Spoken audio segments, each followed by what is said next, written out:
Now we will see the compensation management, complete topic of the compensation management. So first we will see the factors deciding compensation. What is compensation? Compensation is the monetary and non-monetary benefits given to the employees. Compensation includes monetary and non-monetary benefits. Non-monetary benefits.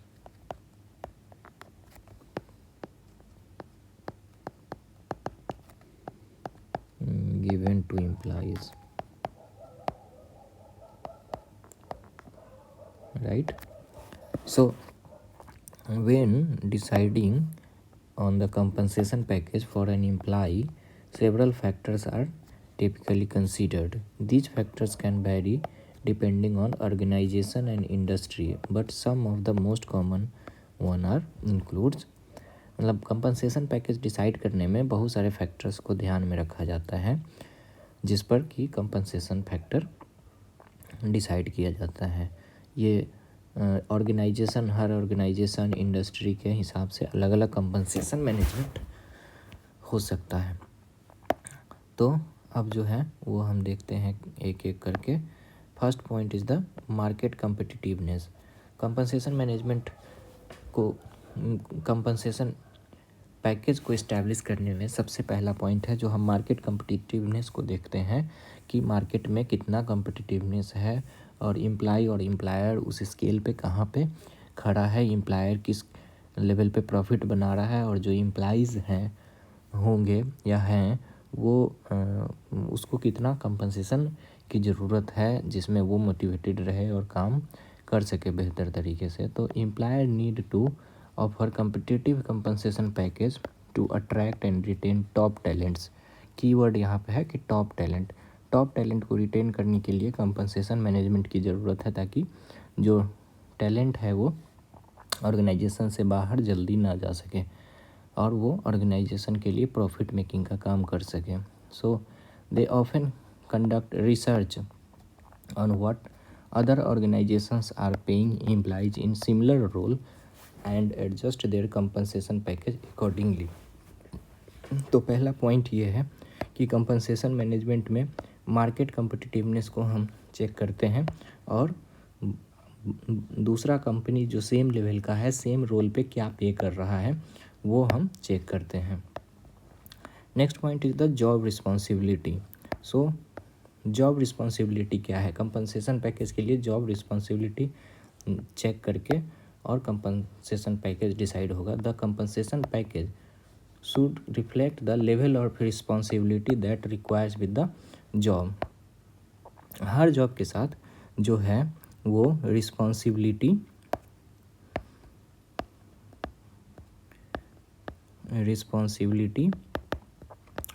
Duty, task, ये चीज़ें उसके साथ attached होती हैं जिसके आधार पे job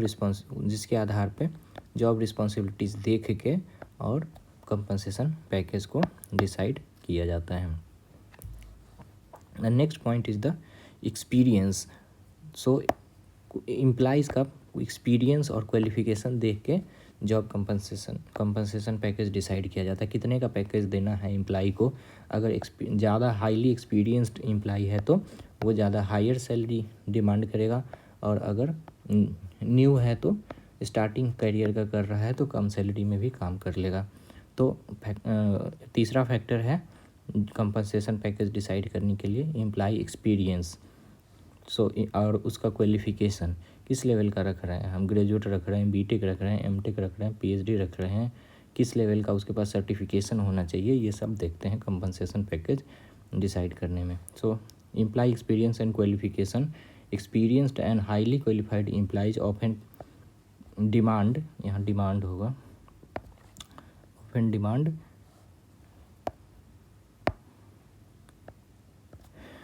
demand higher salaries than those who are just starting out their career.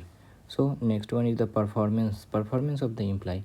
Employer may tie compensation to performance metrics such as meeting a specific sale goal और achieving certain project milestone. तो performance के आधार पे भी जो है compensation package decide होता है कि उसका हम परफॉर्मेंस के लिए क्या क्या इंडिकेटर्स रख रहे हैं, को कितना सेल दिखाना है. अगर सेल्स से रिलेटेड जॉब है या कोई प्रोजेक्ट से रिलेटेड जॉब है तो वो प्रोजेक्ट किस लेवल तक जाके कंप्लीशन होगा तो उसका कितना परफॉर्मेंस माना जाएगा. ये हो गया. तो नेक्स्ट पॉइंट है जियोग्राफिकल लोकेशन. सो जियोग्राफिकल लोकेशन को भी हम कंसीडर करते हैं इसमें कंपनसेशन मैनेजमेंट में.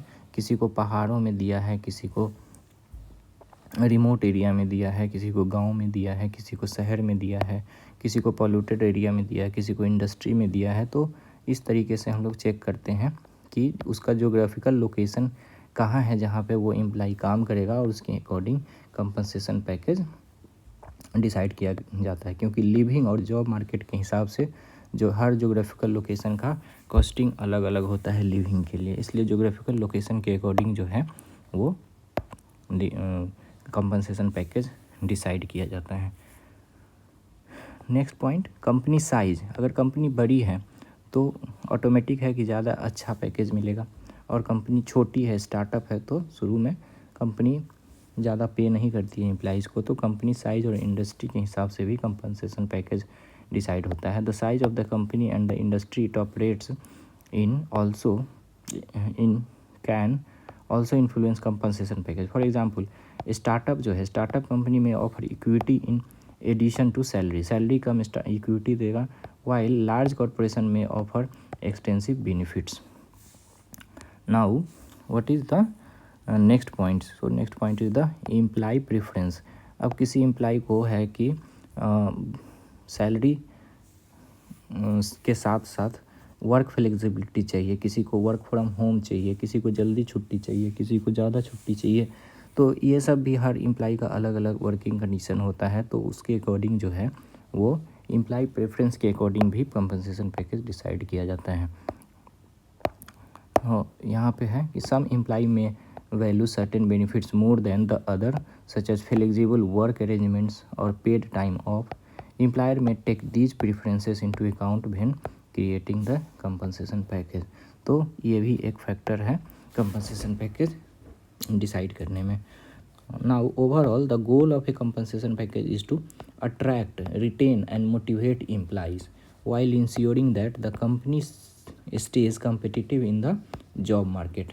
Employers should consider a variety of factors when deciding a compensation package to ensure that it is fair, competitive and aligned with the needs and goals of the organization and its employees. तो compensation package decide करने में क्या क्या चीज़ों को ध्यान में रखा जाता है कि जो पैकेज कम एम्प्लॉय को दिया जा रहा है वो फेयर हो कम और कम्पिटिटिव हो, मार्केट के अकॉर्डिंग हो, सही हो और जॉब के नीड के हिसाब से भी हो. So this is all about the compensation package factors considering during the decision of compensation package. Thank you.